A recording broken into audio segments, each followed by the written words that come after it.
Have you ever wondered why Porsche, the famous sports car maker, doesn't race in Formula 1? Well, it turns out that Porsche has some interesting reasons for not joining the F1 world. Let's find out why and learn more about Porsche's cool history in racing. Porsche's engineers aimed for more than just winning the 24 Hours of Le Mans.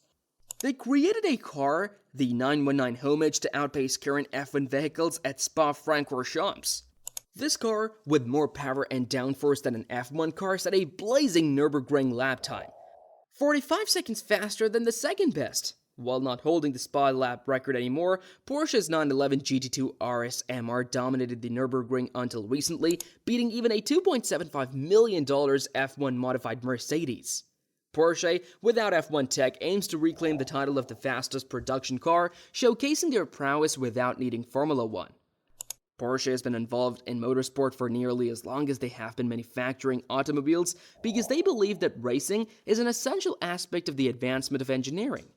Porsche typically enters two races back-to-back with cars that are exact replicas of one another because of their dedication to creating the greatest racing automobiles.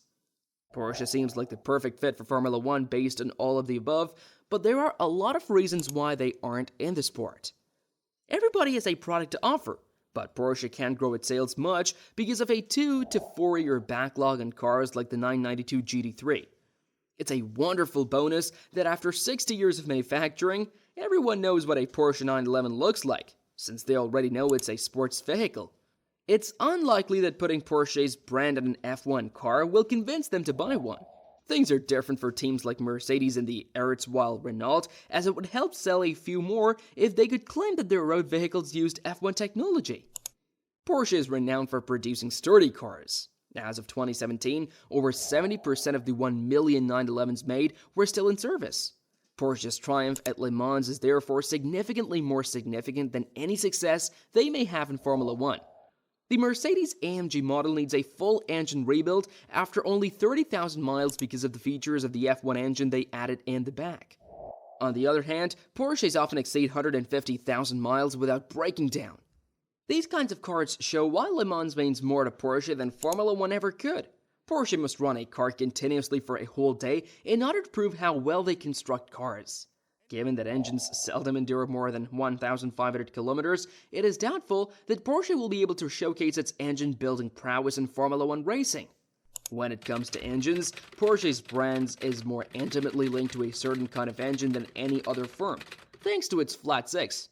Most of the images that surface from a quick Google search for flat six are of Porsche 911s. It's so well known that Porsche even has an article titled 7 flat six powered cars that aren't Porsches. Any automobile with a flat six that isn't a Porsche 911 is therefore noteworthy and surprising. Racing there doesn't make sense from a development perspective though, as Porsche isn't allowed to utilize its flat six engine in an F1 car due to engine restrictions. Still, one item makes sense. Formula 1 has said that one goal of the next set of engine regulations is to have engines run on sustainable fuels.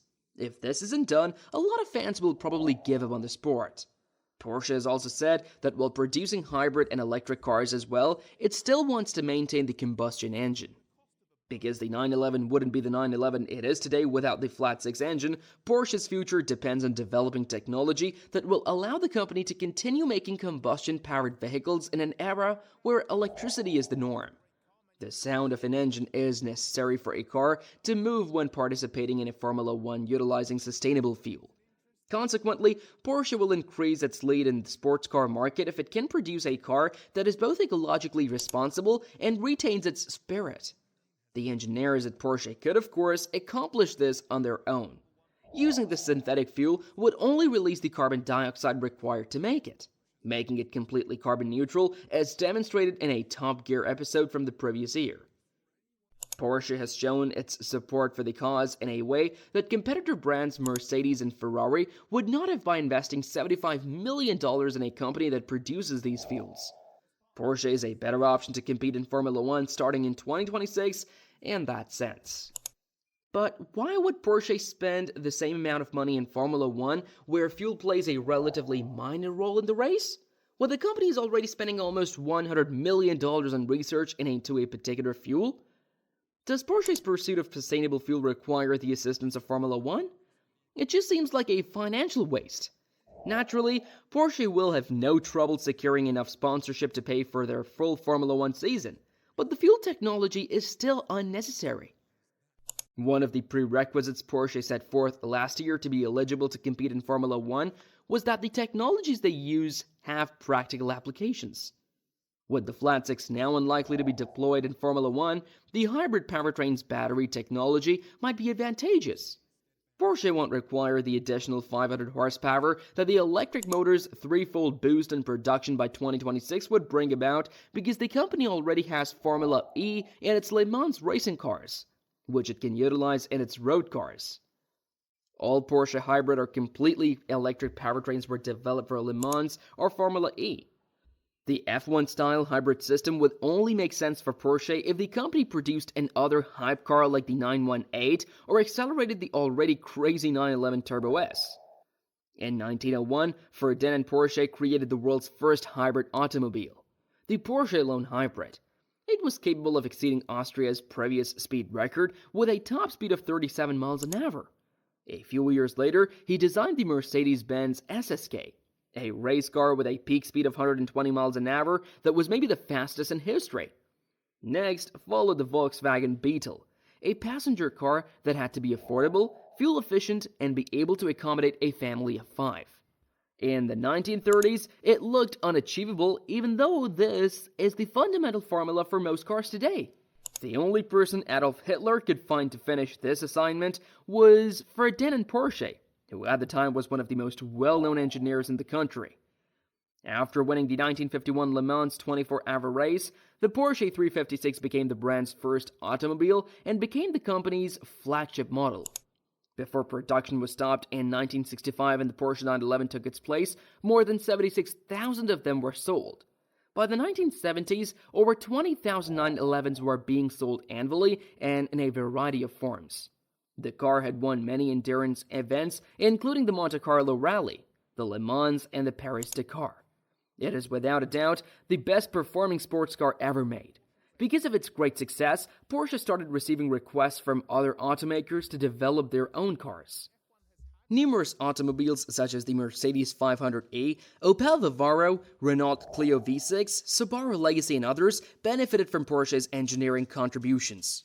More than any other car maker, they have been required to do more work for others due to subpar sales engineering, not only cars. Porsche will install a hybrid system on the Turbo S if customers so choose. They already possess the engineering ability necessary to use the technology they created in order to pursue their racing goals. They will make one and sell it quickly. Porsche's expanding brand appeal means that buyers will battle for any special vehicle the business develops if they need an excuse to keep combustion engines in their automobiles. Many Porsches gain value on the second-hand vehicle market because Porsche will cease making them before everyone who wants and can afford one gets one. This video has now come to an end. Please leave your remarks in the space provided below. Don't forget to give the video a thumbs up, share it, and think about joining the channel. In order to ensure that you never miss another video, make sure the notification buttons are turned on. Until we meet again, bye.